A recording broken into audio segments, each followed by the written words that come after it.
चलिए एक रिकैप देख लेते हैं। मैंने एक सेंटेंस लिखा हुआ है यहाँ पर, उसमें कैसे ये मॉडल परफेक्ट्स फिट किए जाएंगे तो चलिए देखते हैं, और उनका क्या मतलब होगा चलिए देखते हैं। यहाँ मैंने ये 6 मॉडल परफेक्ट्स पढ़ाए हैं। इनका यूज़ इंग्लिश में कैसे किया जाता है इसको समझने के लिए वीडियो लास्ट तक देखें। वीडियो अच्छी लगे तो लाइक सब्सक्राइब ज़रूर करें। Hello everyone, welcome back to my YouTube channel English to English by Namrata. Today I am going to teach you modal perfects. Do you know friends, it is a very important part of English language. So let's start, let's understand that what is modal perfects. But first, subscribe my channel if you haven't subscribed me yet. Do you know friends, modal perfects ये past possibilities को बताने के लिए use होते हैं। जो regret होती है हमारी उसको बताने के लिए होते हैं, ब्लेम करने के लिए होते हैं, ठीक है।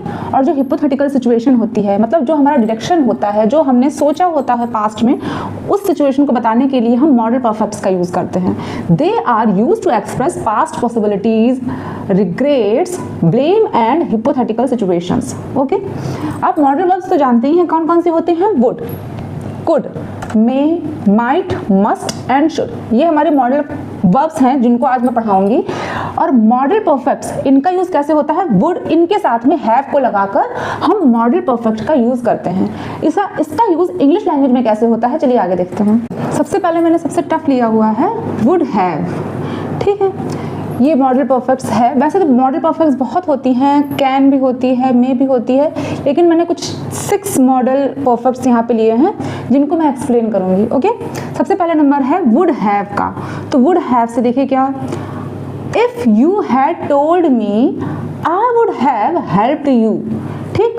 तो यहाँ सेंटेंस लिखा है कि अगर तुमने मुझे बताया होता तो मैं तुम्हारी हेल्प करती।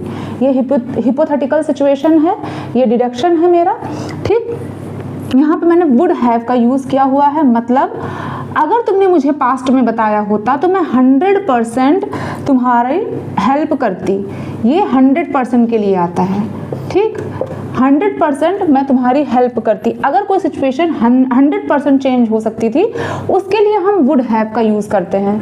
नेक्स्ट देखिए, if we had practised more we would have won the match. अगर हम और प्रैक्टिस करते तो हम इस मैच को जीत सकते थे, ठीक। इस मैच को जीत जाते, ठीक। ये भी हमारा 100% है, हमने मेहनत कम की इसलिए अब वो चेंज नहीं हो सकता। 100% डिडक्शन के लिए हम वुड हैव का यूज करते हैं, ठीक है।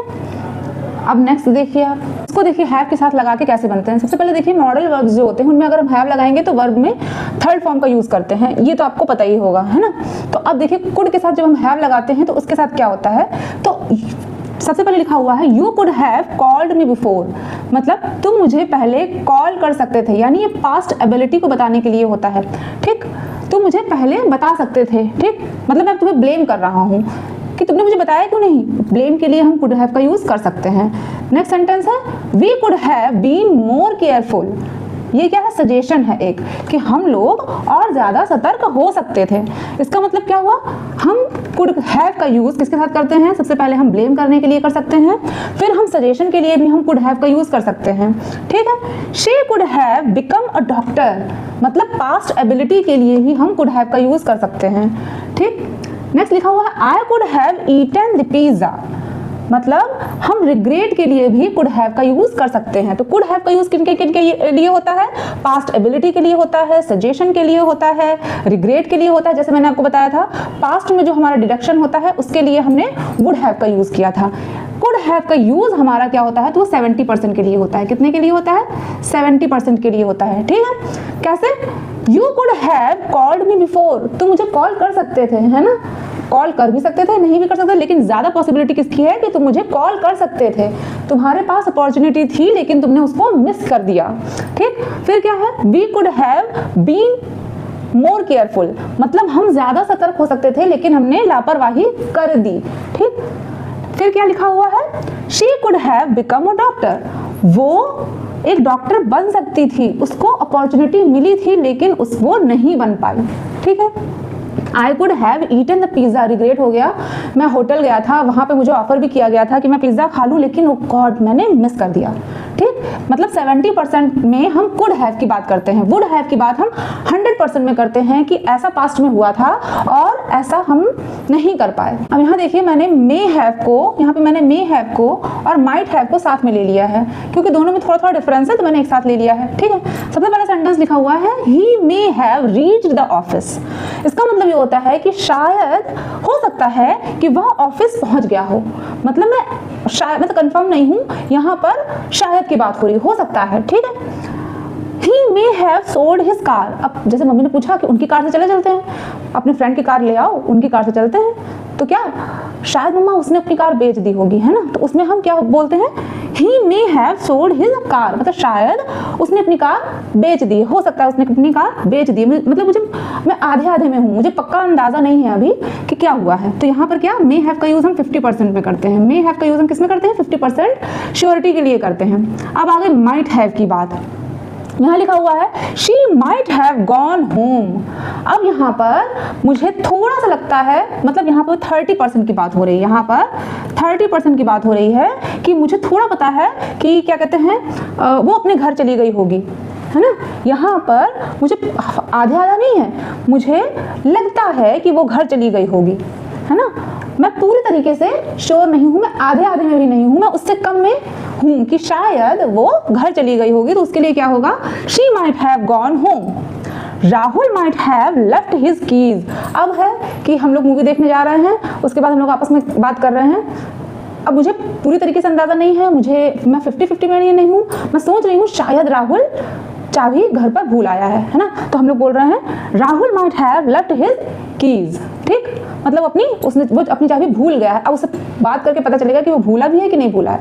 मतलब मैं 30% श्योर हूँ, मुझे अभी मैं पूरी तरीके से श्योर नहीं हूँ, मैं आधे में भी नहीं हूँ, मैं 30% में हूँ। तो माइट हैव का यूज हम कम संभावना के लिए करते हैं, माइट हैव का यूज हम 50-50 के लिए करते हैं, मतलब मैं श्योर भी हूँ और नहीं भी हूँ, मैं बीच में हूँ, मैं दुविधा में हूँ। ठीक, ये हो गया मे और माइट।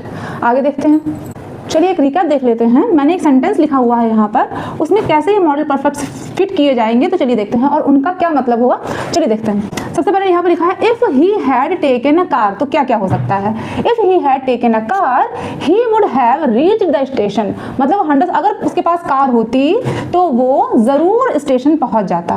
100% बात है कि वो स्टेशन पहुंच जाता, उसके पास कार नहीं थी तो ये पास्ट की बात हो गई, ये डिडक्शन हो गया।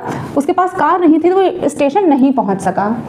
नेक्स्ट देखिए क्या है, if he had taken a car, अगर उसके पास कार होती तो he could have reached the station, वो स्टेशन पहुंच सकता था लेकिन नहीं पहुंच पाया, कुछ वहां पर प्रॉब्लम हो गई होगी घर में, तो वो कार नहीं ले सका और कार स्टेशन नहीं पहुंच पाया। फिर थर्ड में देखिए, if he had taken he may have reached the station, अगर उसके पास कार होती तो शायद वो हो सकता है कि वो स्टेशन पहुंच जाता। मैं 50-50 श्योर हूँ कि वो इतनी स्पीड में जाता, अगर उसके पास कार उसको मिल जाती तो इतनी स्पीड में जाता कि वो स्टेशन पहुंच जाता। ठीक, अब ये देखिए माइट के साथ जोड़ के क्या कहेंगे, यहाँ पर हमने 100% श्योरिटी की बात करी वुड हैव के साथ में, कुड हैव के साथ में मैंने 70% श्योरिटी की बात करी कि अगर उसको कार मिल जाती तो शायद वो स्टेशन पहुंच जाता। ये 70% बात है कि अगर उसको कार मिल जाती तो वो पहुंच सकता था, अब नहीं पहुंच पाया तो कुछ कर नहीं सकते। थर्ड क्या लिखा हुआ है, he may have reach the station, अगर उसको कार मिल जाती, if he had taken a car he may have reach the station, तो 50-50 मैं श्योर हूँ कि वो कार से स्टेशन पहुंच जाता। लास्ट लिखा हुआ है, if he had taken a car he might have reached the station, अगर उसको कार मिल जाती तो शायद वो स्टेशन पहुंच जाता, अगर उसको रोड में जाम ना मिलता तो शायद वो स्टेशन पहुंच जाता। ठीक है, तो यहाँ पर हमने 100% की बात करी, फिर हमने 70% की बात करी, मे के साथ हम 50% श्योर होते हैं और माइट के साथ हम 30% श्योरिटी की बात करते हैं। तो यहाँ पर इन चारों का यूज इस तरीके से होता है। अब आगे के हम मॉडल परफेक्ट्स देखते हैं। मेनली हम किसके लिए करते हैं, ब्लेम और रिग्रेट के लिए करते हैं। सेंटेंस समझते हैं, you should have told me the truth. अब हम क्या कर रहे हैं, ये हम ब्लेम कर रहे हैं कि तुम मुझे सच बता सकते थे। ठीक, फिर I should have taken a day of, अब मैं रिग्रेट कर रही हूँ कि मुझे एक दिन की छुट्टी ले लेनी चाहिए थी, मेरी इतनी तबीयत खराब थी कि मुझे एक दिन की छुट्टी ले लेनी चाहिए थी लेकिन मैंने नहीं ली। तो शुड हैव का मेन यूज हम किस लिए करते हैं, रिग्रेट के लिए करते हैं और ब्लेम के लिए करते हैं।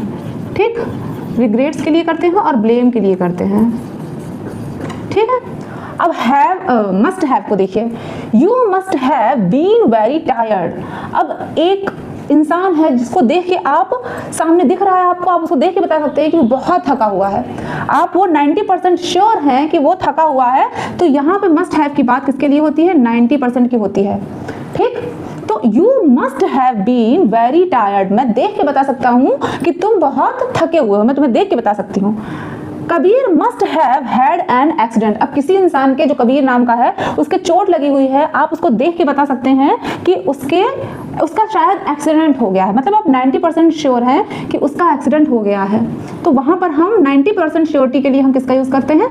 मस्ट हैव का यूज करते हैं। ठीक है, तो अब एक रिकैप फिर से हो जाए, तो फिर से जल्दी जल्दी सारे मॉडल परफेक्ट्स को पढ़ लेते हैं, सीख लेते हैं, समझ लेते हैं। वुड हैव का यूज हम 100% श्योरिटी में करते हैं, जैसे if you had told me earlier I would have helped you.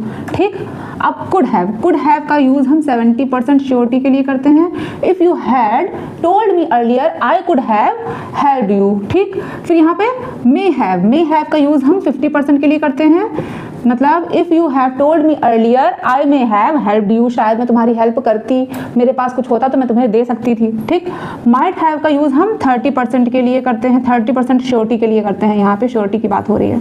ठीक है, माइट हैव का यूज हम 30% के लिए करते हैं, if you had told me earlier I might have helped you, मतलब देखते शायद अगर कुछ होता तो आपके लिए कर देते हैं, है ना।